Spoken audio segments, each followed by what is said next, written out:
The royal family, heads of state and former British prime ministers are present, while hundreds of thousands line the streets to pay their respects. Hope in death.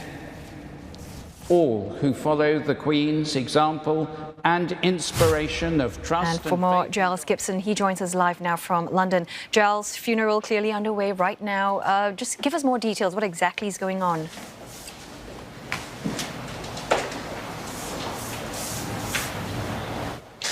So right now we're hearing from the Archbishop of Canterbury, Justin Welby, who is delivering the sermon during this state funeral for Queen Elizabeth II.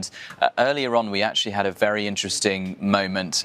There was a hymn, "The Lord is my shepherd," of course, a very well-known hymn around the world, but that was actually also in the order of service when then Princess Elizabeth got married to Prince Philip all the way back in 1947. So that shows you just how detailed the planning for this service has been. Those little personal touches to remember the Queen and to remember some very important moments in her life.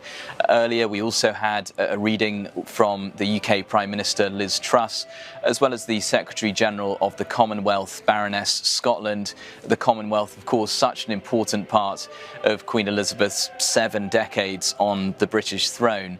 When this state funeral comes to an end, what we're going to see is a 2-minute silence, not just inside that ancient church, Westminster Abbey, but right across the country, right across the United Kingdom, the country pausing for 2 minutes to remember the late Queen Elizabeth II. And then we will see the casket moving from central London, where it has been, of course, over the last few days, lying in state in the Houses of Parliament, and now this state funeral, it will move from central London up to Windsor, the final journey for the Queen before she is laid to rest.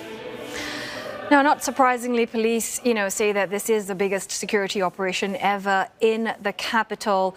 So just how tight is security in central London?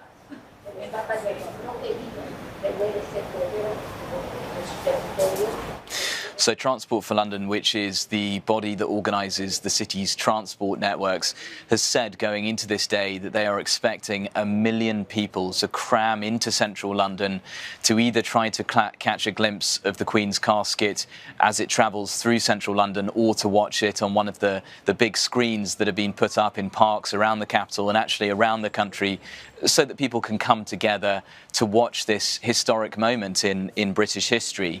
To keep all of those people safe, there are 10,000 police officers out on the streets of London.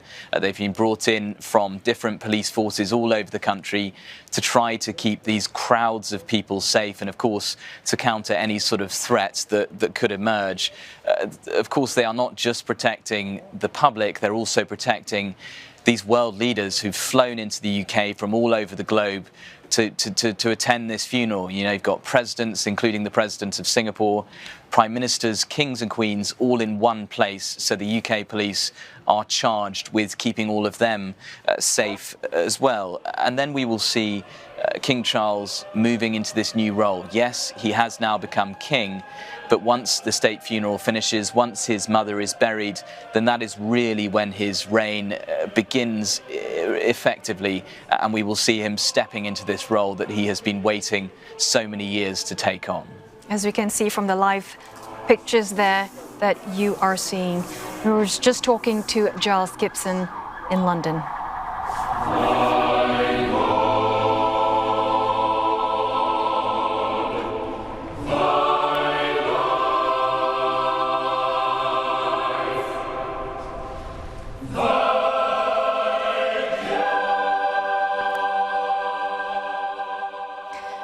Meantime, Prime Minister Lee Hsien Loong has described Queen Elizabeth II as a symbol of hope, stability and continuity as he expressed his condolences over her death.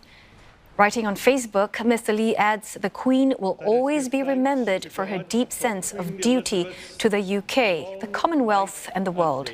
As a mark of respect, state flags on Singapore's government buildings flew at half-mast today.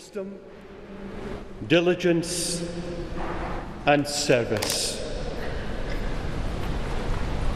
O God, from whom cometh